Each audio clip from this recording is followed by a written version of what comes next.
think one of the key considerations if you are going to create a 360 video or a virtual reality experience is to ensure that you don't just rely on the fact that it's new and it's VR to hold the attention of the audience. It has to be able to tell a story, just like you would in any other piece of content. If there isn't a story, if there isn't a narrative there, it won't be effective. It would simply be a cool thing that people will watch once and never go back to. Storytelling is something we put at the forefront of everything we do.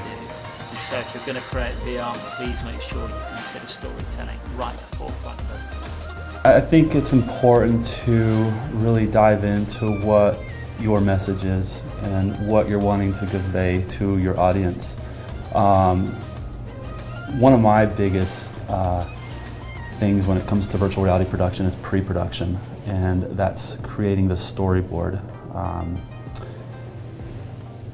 getting everything laid out, having a clear direction on where you want to go, the message you want to convey, and the execution of that message.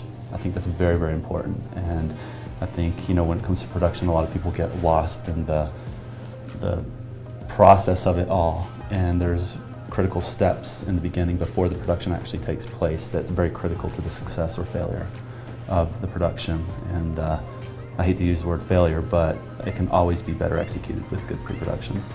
I think it comes down to why is this piece in VR? Does it have to be in VR? Would it work better as a more traditional piece of film? You know, we've turned down work before because we've been suggested pieces that maybe don't work in VR. So there has to be a very good reason why something's going to be in VR, be it the immersion, be it the power to transport people, but there has to be a really strong reason to make it in that medium. The most important thing to consider when shooting a 360 video is probably your story first.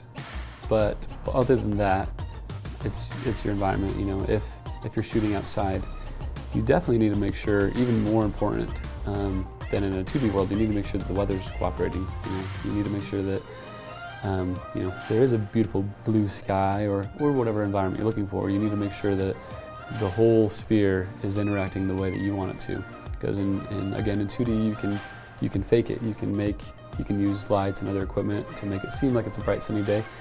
Because you're not seeing the sky above you. But in a 360 environment, you definitely need to consider those factors even more.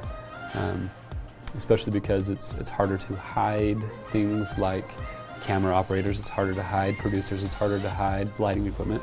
And so you definitely need to work with your environment as best as possible in a 360 world.